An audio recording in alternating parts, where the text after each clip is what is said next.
the American Wild West. It's a place we think we know.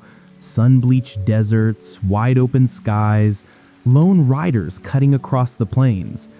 We've been told stories of cowboys with unshakable hands, gunslingers who could draw faster than thought, and towns where justice was decided in a heartbeat at high noon. But those stories? They're the skin of the truth. Beneath the myth, the real West was a world most of us wouldn't last a single day in. It was a place that would break your body, test your mind, and, if you weren't careful, end your life before sundown. If you stepped off the train in 1875 expecting adventure, the West would greet you with a choking cloud of dust, a stench you couldn't quite place, and the distant sound of hammering, not from construction, but from someone repairing the coffin they'd need by week's end. You wouldn't be walking into a movie set. You'd be stepping into a survival test, one you weren't ready for. So tonight, we're going to live that day together. From the moment you wake up in your drafty one-room cabin to the moment you pray you'll see morning again. You'll feel the cold in your bones, taste the grit in your teeth, and hear the distant echo of trouble long before it arrives. And by the time the sun sets, you'll know exactly why you wouldn't survive a day in the Wild West. The first thing you feel is the cold. It's not the sharp, biting cold of a brisk winter morning in the city, the kind you can shake off with a hot drink in a few minutes inside. No, this is the kind that has seeped into your bones overnight and taken up residence there. You open your eyes, but it makes no difference. The inside of the cabin is dim, the only light coming from a thin seam between two warped planks in the wall, the faintest suggestion of dawn. You can see your own breath. The blanket around you is thin, woven from coarse wool that scratches against your skin. It's the only one you own, and it's just enough to keep you alive, but not enough to keep you comfortable. Comfort out here is something you gave up the day you stepped off the train and decided to make a life on the frontier. You swing your legs over the side of the cot, the boards creaking under your weight. The floor is gritty with dirt. You meant to sweep it last week, but the truth is there's no real point. The next gust of wind will push more dust inside. Dust is the constant companion of the West. It clings to your clothes, your skin, even your teeth. You'll taste it with every bite of food you eat today. You reach for your boots. The leather is stiff from yesterday's rain and they pinch your toes. You can't afford new pair. They'll have to last through the year. You tug them on anyway. Your first thought is coffee. Not because it's good, nothing out here tastes good, but because it's warm. You shuffle to the stove in the corner, a small iron box that radiates the faintest heat from the embers you banked last night. You pour a little water from the bucket, set it on the stove, and add the coffee grounds you've been reusing all week. They've already given up most of their flavor, but the water turns brown, and that's enough. You sip. Bitter, weak, perfect. The door groans when you push it open. The cold wind rushes in, smelling of smoke from some unseen fire. The light is pale, stretched thin over the flat land. You can see for miles in every direction. Miles of emptiness broken only by the jagged silhouettes of cottonwood trees and the dark smudge of a neighbor's shack in the distance. That neighbor is 2 miles away, and you haven't spoken to him in weeks. Not out of bad blood, just necessity. Time spent talking is time not spent working, and in the West, every hour is survival. The air bites at your skin. You pull your coat tighter, a patched, faded thing you bought secondhand from a man who didn't need it anymore. He didn't need it because he was dead. There's no skipping them, no sleeping in. Animals need feeding, water needs hauling, fires need stoking. Your horse stands tethered under the lean-to, steam curling from its nostrils.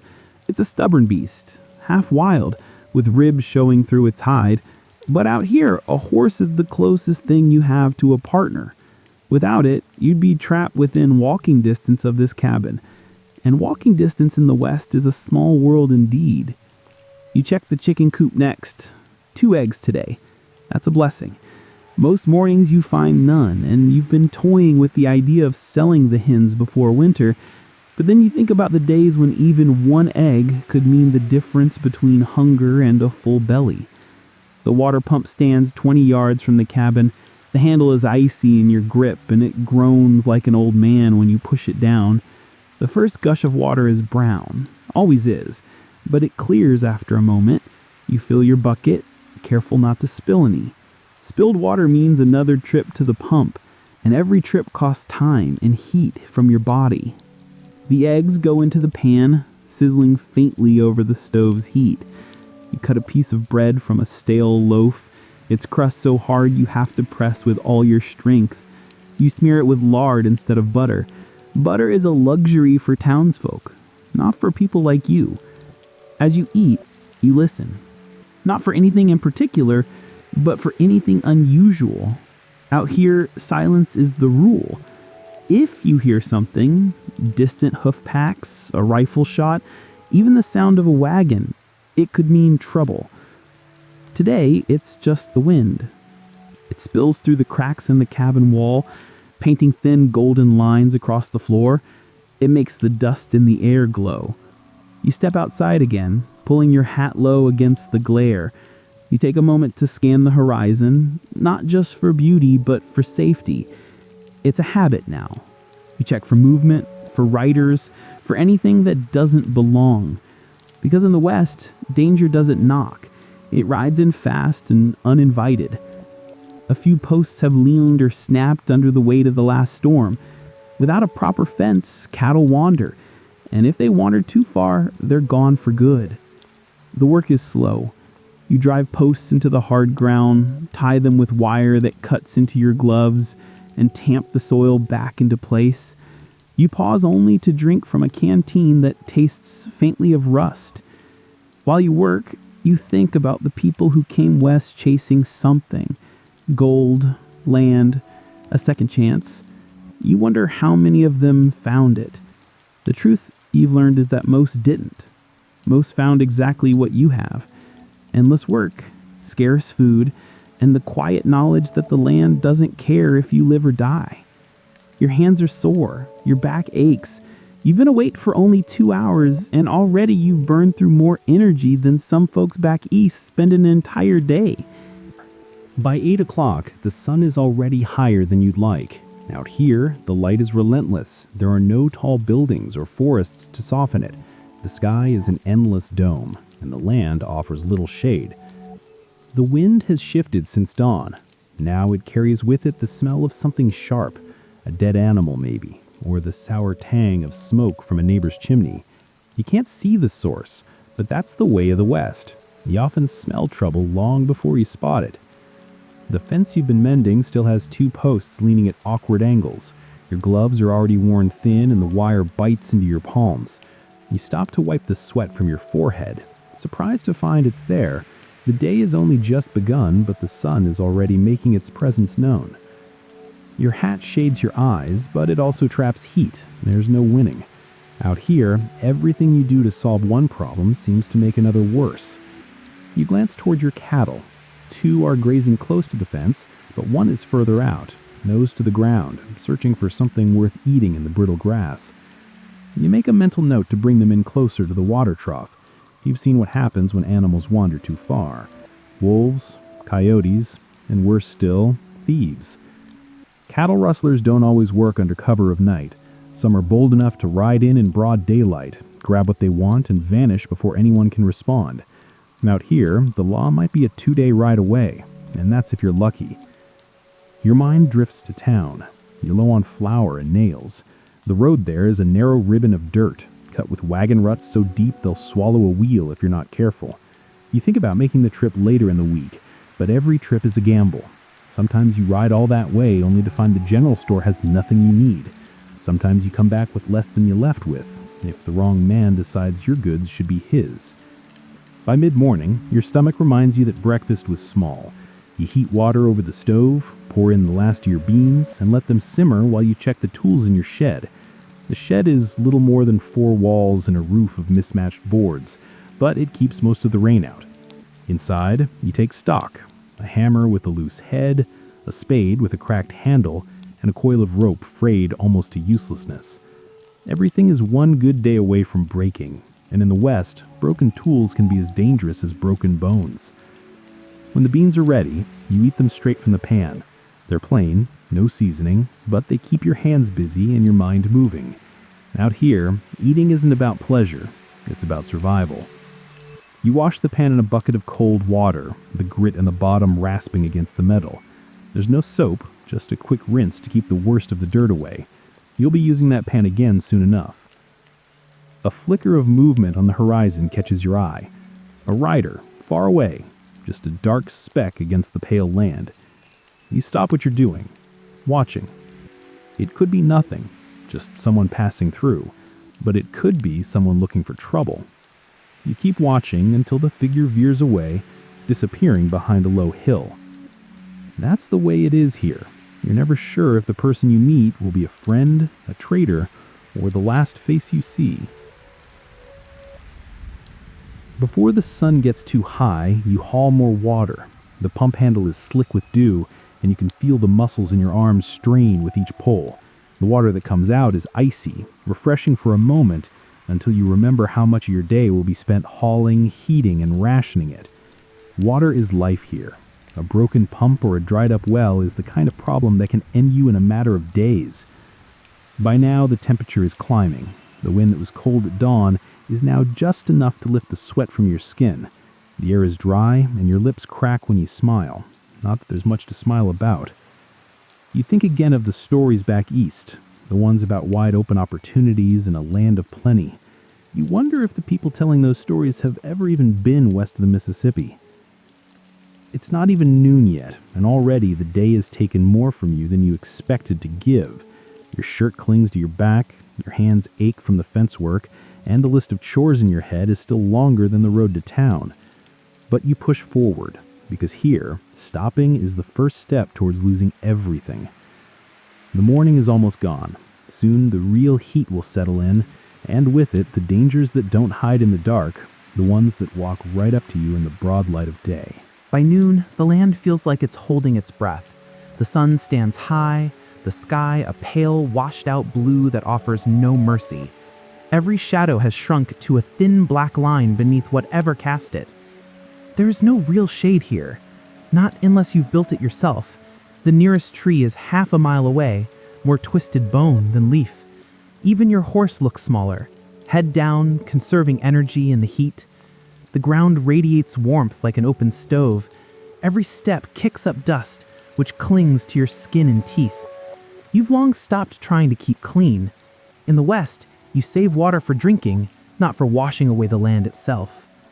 Still, the grit works its way into your boots, between your fingers, into the creases around your eyes.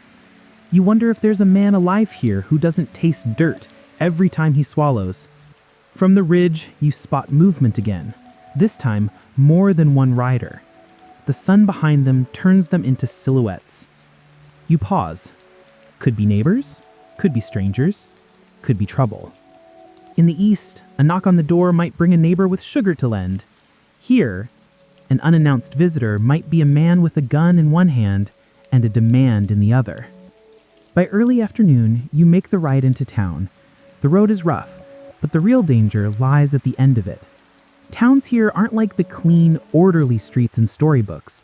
They're raw, barely tamed, a scattering of wooden buildings leaning against the wind.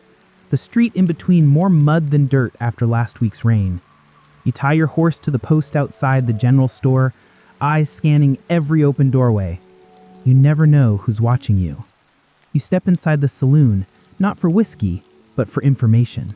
The room is a haze of cigar smoke and dust hanging in the shafts of sunlight.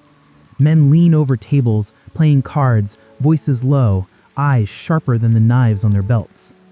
Every saloon has its own hierarchy. There's the dealer, who knows everyone's debts, the drifter looking for his next lucky hand, the rancher with more enemies than cattle. And then there are the ones who don't speak at all, the ones you should worry about most. A man at the bar stares too long at you. His right hand rests lightly on the butt of his revolver, thumb brushing the edge like it's a nervous habit or a warning. You hold his gaze for a moment, then turn back toward the door. In the Wild West, survival often means knowing when to walk away before the other man decides for you. At the general store, you find half of what you came for. Flour, yes, but no nails. The shopkeeper shrugs, says the last shipment didn't make it past the river crossing. Bandits, maybe. Or maybe the driver just never made it at all.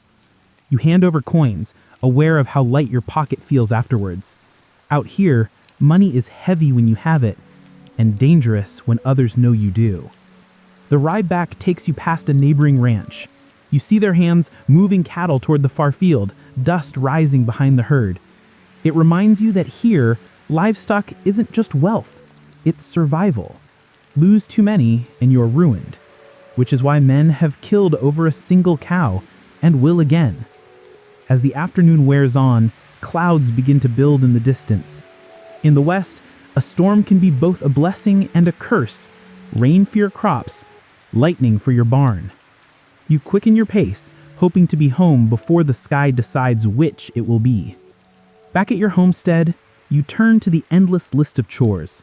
The woodpile needs replenishing, and every log you split now is one less you'll have to split in the freezing dawn of winter.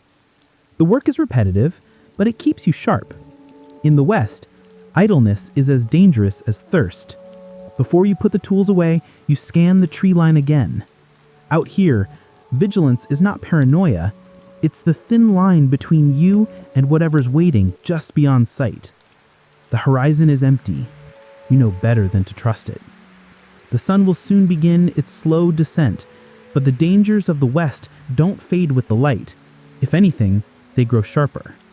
Night is when the land belongs to the ones who don't fear the dark. And if you're not careful, you'll meet them before dawn. By late afternoon, the sun begins its slow fall toward the horizon. The light turns gold, stretching shadows into long, reaching fingers.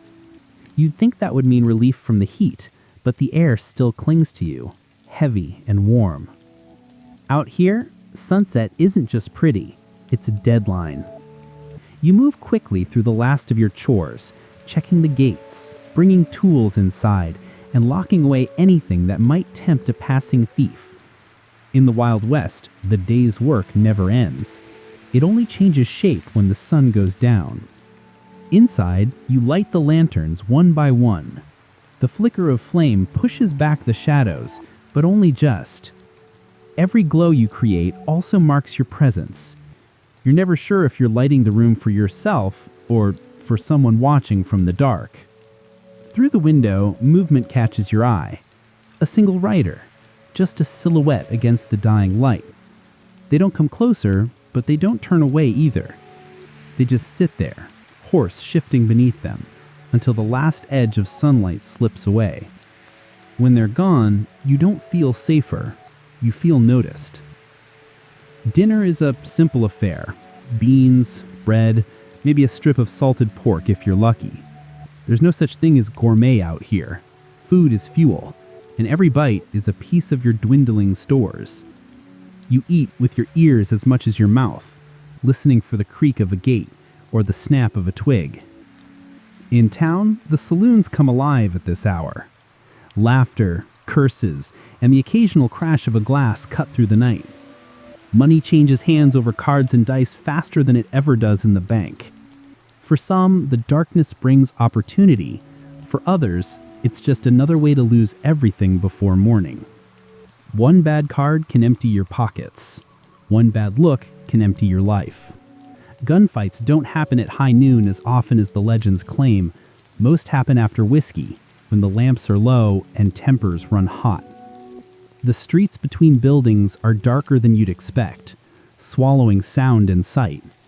Men have disappeared in these alleys without a trace, their last words unheard over the din of the saloon. In the West, death is rarely dramatic.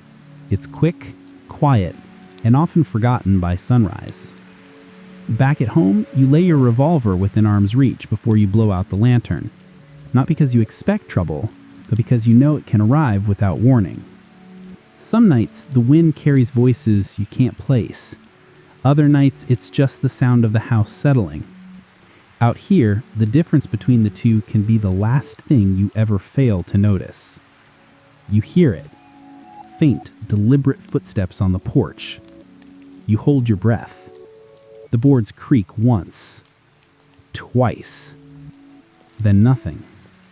You wait, every muscle tight, before easing your hand away from the gun. It could have been a stray animal.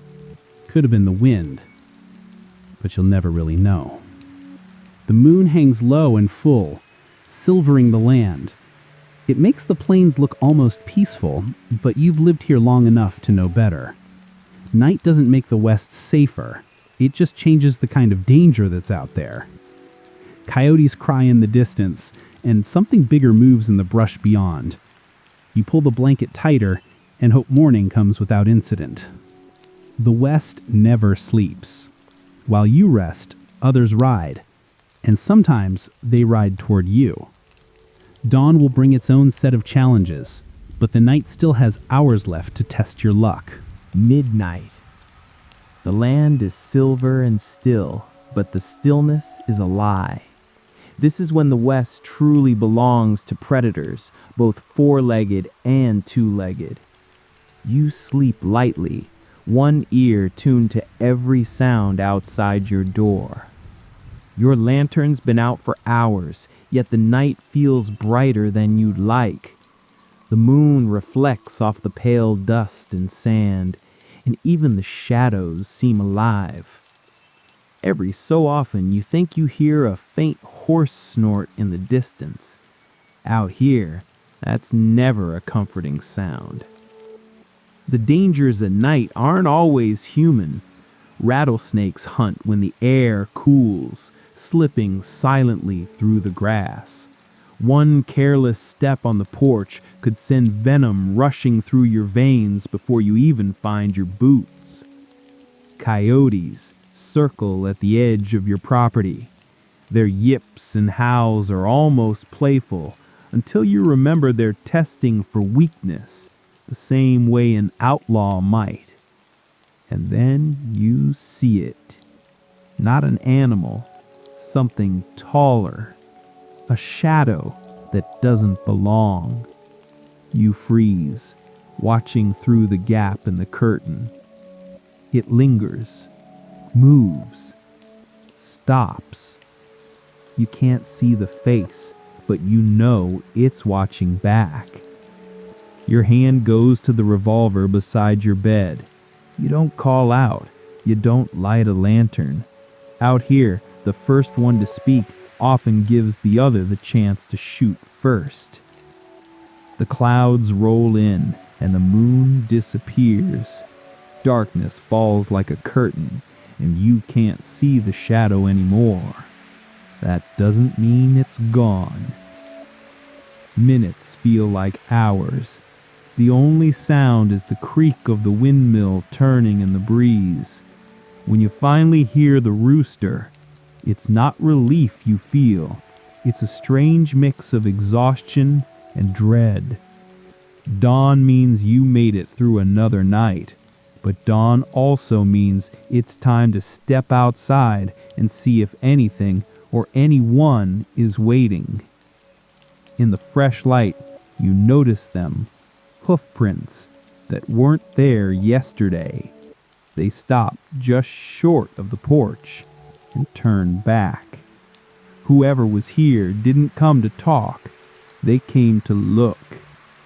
The day begins again, and the West wastes no time reminding you you are never truly alone here, and never truly safe.